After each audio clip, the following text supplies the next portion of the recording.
नमस्कार.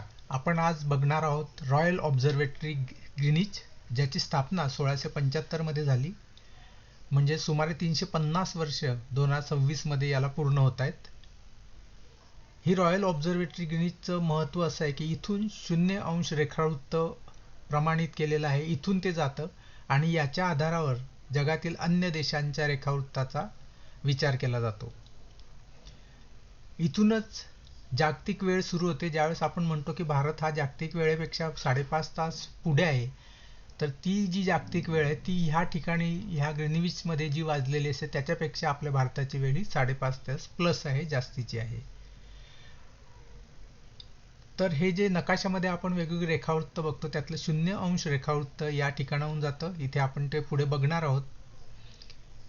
जगामध्ये यापूर्वी ज्यावेळेस ग्रीनिच ठरलेलं नव्हतं त्यावेळेस वेगवेगळ्या देशांचे वेगवेगळे नकाशे असायचे, वेगवेगळ्या वेळा असायच्या. त्यामुळे जागतिक व्यवहार आणि जागतिक व्यापारासाठी अडचणीचं यायचं नकाशा पाठवताना, वेळेचा विचार करताना. म्हणून 1884 मध्ये इंटरनॅशनल मेरिडियन कॉन्फरन्स झाली,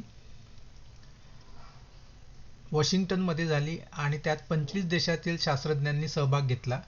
त्यावेळेस कुठून हे 0° रेखावृत्त असावं आणि यासाठी मतदान झालं.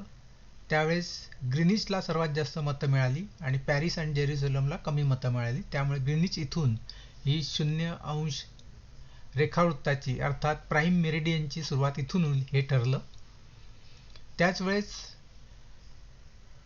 एकूण जगात 180 डेट लाईन असतील, म्हणजेच रेखावृत्त असतील पूर्वेला आणि पश्चिमेला, हे सुद्धा निश्चित झालं.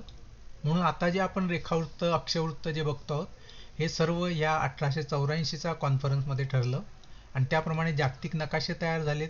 आजकाल जे GPS वापरलं जातं, आंतरराष्ट्रीय स्तरावर जे काही व्यवहार केले जातात त्यावेळेस स्थानिक वेळ आणि जागतिक वेळ याच्यामध्ये कन्फ्युजन होत नाही, कारण जागतिक वेळ ही सर्वत्र एकच मानली जाते, जी ग्रीनिचमध्ये असते. म्हणजे ग्रीनिचमध्ये जी वेळ झालेली आहे तीच वेळ सर्वत्र मानली जाते.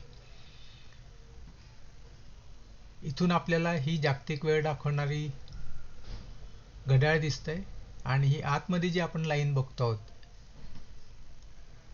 त्या लाईनवर जे लोक उभे आहेत तिथून ती 0° रेखांश अर्थात मूळ रेखावृत्त त्या लाईनवरून दिसतंय आणि त्याच्या आजूबाजूला पूर्व आणि पश्चिम गोलार्धाची सुरुवात होते.